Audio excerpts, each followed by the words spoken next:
السلام عليكم. كان في كلمة كده اتقالت لي كنت باسأل عليها إن إحنا بنساند إن إحنا الحمد لله من الشعوب اللي باعتة كذا عربية فيها غِذا وفيها أكل وبطاطين فكنت باقول يعني الحمد لله إن إحنا الحمد لله أمة فينا الخير إلى يوم الدين. بس اترد عليَّ رد صعب أوي، اللي هو والله يا مروة الحقيقة إن إحنا ما بقيناش نبعت دلوقتي عربيات فيها أكل وغِذا وبطاطين بقى والحاجات دي، أصل إحنا بقينا نبعت كفن. إيه؟ بقينا نبعت كفن. أصل مين اللي هياكل وهيشرب ويتغطى بالبطاطين دي؟ إمم، حاجة صعبة صح؟ نبعت كفن علشان الأكفان عندهم خلصت. الحقيقة كمان إن إحنا بقينا نبعت مخدرات، مش مخدرات، مخدر بنج، علشان الفترة الأخيرة البنج عندهم خلص، فبقوا يا جماعة بيشتغلوا على الحي، يعني بيخيطوا على الحي، وبيبصوا يعني بيعملوا عمليات على الحي. فكانوا جايبين صورة طفل بيصرخ وهو بيقول خلوني أموت، اللي هو الموت أحسن، يعني طلقة وخلاص، تفجير وخلاص، بس عملية على الحي. انتوا متخيلين؟ ده أنا بخاف من الحقن. أنا ما علينا. فسألت سؤال طبيعي جدا، احنا ساكتين ليه؟ ده جيش مصر مصنف عالميا من أقوى الجيوش عالميا، احنا مش بنحارب ليه؟ وبعدين لما فهمت فقلت احاول ابسط الموضوع واقول لكم احنا مش بنحارب ليه واحنا بنعمل ايه، بنساعد ازاي. على فكرة مصر ولله الحمد من اكثر الدول اللي بتساند القضية الفلسطينية، وعلى رغم ظروف مصر الاقتصادية الصعبة جدا الا ان مصر من اكثر الدول اللي بعتت سيارات مساعدة لميناء لاخواننا في غزة، برغم ان الظروف الاقتصادية الصعبة جدا اللي مصر بتمر بيها، ولكن الحمد لله الخير في أمتي إلى يوم الدين، الحمد لله.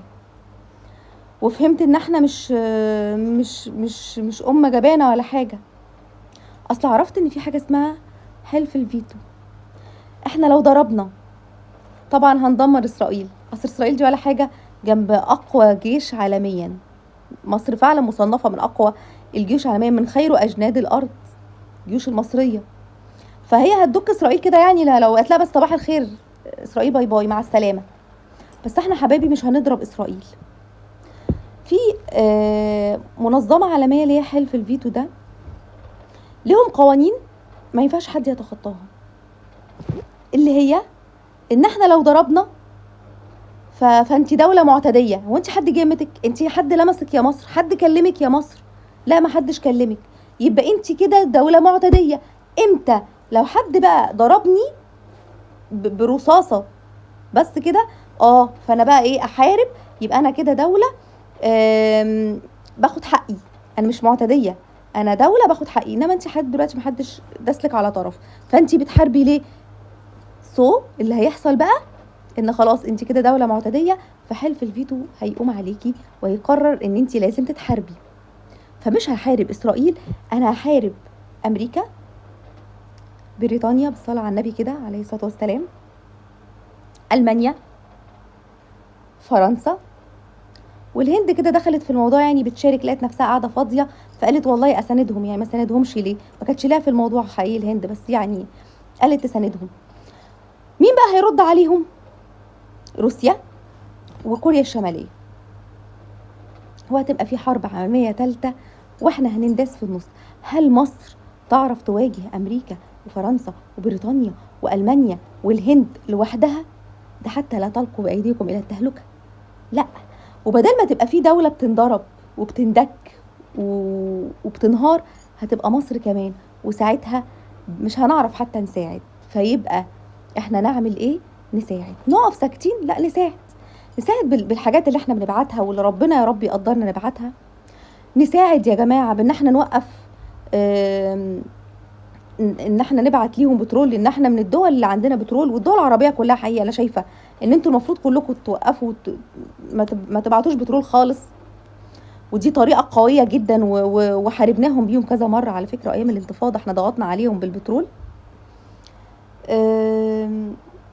ان احنا نطرد السفير الاسرائيلي، انا حقيقه مش عارفه هو بيهبب ايه عندنا. وان احنا ننجح، نشتغل اكتر عشان نجيب فلوس اكتر، وعشان نبقى دولة قوية، ونتعلم لغة، ونخلي اولادنا الصغيرين يتعلموا لغة كويس جدا، عشان دي اللغة اللي هنعرف نكلمهم بيها بعد كده. عارفين يا عيال، زي ما حد يشتمك كده اللي هو قول ورايا ايام دونكي، فانت تقول ايام دونكي، ها ايام دونكي. احنا مش عايزين نبقى كده، لا انا عايزه ابقى فاهم كويس قوي هما بيقولوا ايه، واكلمهم باللي انا عايزه بلغتهم. الحقيقه زي ما باسم يوسف عمل، كان رائع فوق الرائع صراحة. عرف يوصل اللي هو عايزه باللغة بتاعتهم. ده النجاح. انجحوا عشان تبقوا أمة مصدرة، مش أمة بس مستهلكة، وأمة مستوردة وبس. لا، احنا عايزين نبقى أمة مصدرة. قطعوا قطعوا قطعوا قطعوا، وفهموا ولادكم المقاطعة. وانا الفيديو اللي لسه منزلاه من شوية كان للأطفال بس.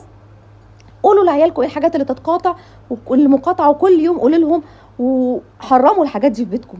احنا مش هنموت من غير القهوه من غير ستاربكس، والله ما هنموت. والله البن بتاعنا ابو 5 جنيه ولا 10 جنيه ده زي الفل، ده جميل، ده قمر. الحاجات اللي احنا بنعمل، بطاطس الشيبسي في البيت دي حتى يعني اوفر وطعمها احلى بيتي، مش مضره. البيبسي ماله الليمون، النعناع بالليمون قمر، والله قمر، وحتى بيهضم، وحتى مش بيعمل هشاشه في العظام. اصل احنا محتاجين عظام كل يومين دول. ليه احنا الحاجات دي يا جماعه رفاهيات؟ جماعه احنا امه مستهلكه. احنا 50% من استهلاك الحاجات بتاعتهم. احنا عرب، احنا بنستهلك 50% من منتجاتهم. هم ما بياخدوش الحاجات دي على فكره، هم بيصدروها بس بيصدروها للناس الهبله اللي زينا، اللي بتقعد تشتري بفلوسها كلها الحاجات دي. فبلاش على فكره. انا كنت مقيمه عند ماكدونالدز عشان محدش يسمعني من الناس اللي حبايبي اللي عارفيني ويقولي يعني تنيلي انت كنت على طول هناك. فوالله العظيم انا دلوقتي بفرح فرح لما ابص بس كده عليه والاقيه فاضي، اللي هو يعني ببقى قاعده كده ممكن اتحول لطفله في ثانيه، اللي هو ايه محدش موجود عنده، ببقى فرحانه جدا وهو فاضي. والله العظيم احنا امه مش هينه، احنا امه جدعه جدا وشطار جدا. فببقى فرحانه قوي ان محدش موجود عنده، وبزعل قوي لو لقيت حد، بقول يعني ايه ده، وببقى مستحقراه كده، ايه ده يعني. علموا عيالكم، وروهم الصور ان الكنز اللي بتشربه ده كانك بتشرب من دم اخوك. قطعوا، واسالوا لو مش عارفين ايه الحاجات اللي تتقاطع. انجحوا، ساعدوهم. صلي كتير وادعي. شيروا على قد ما تقدروا، ما تنسوهمش دايما في دعائكم. وخليكم عارفين ان احنا لو نجحنا واتغيرنا كل حاجة هتتغير. بس احنا مش أمة جبانة. احنا بس مش هينفع نحارب، وانا قلت مش هينفع نحارب ليه، ولكن الأسلحة اللي بنحارب بيها هي لا تقل أهمية. السلاح الاقتصادي ده مش لا يقل أهمية عن السلاح الحربي. بس احنا حبايبي لو حاربنا احنا هنضيع زيهم. فخلينا عايشين عشان نعرف نساعدهم، وخلينا عارفين ان مش صح ان احنا نفتح لهم معبر رفح فيدخلوا عندنا.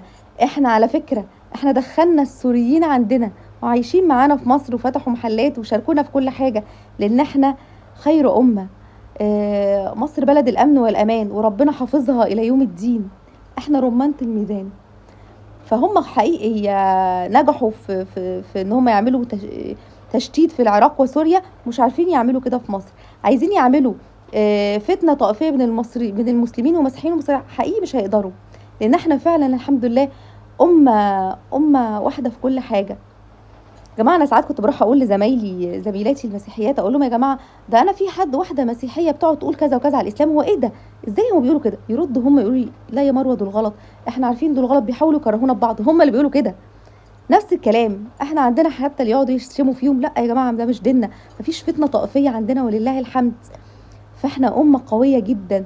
احنا بس نقاطع ونفهم ان احنا لو استقبلناهم عندنا فاحنا كده بنقول لهم اعملوا لهم اللي هم عايزينه. هم عايزين غزة فاضية، عايزين فلسطين فاضية، فاحنا هنخليكم تساعدوكم ان انتوا تسيبوا بيوتكم وتيجوا عندنا، وده غلط.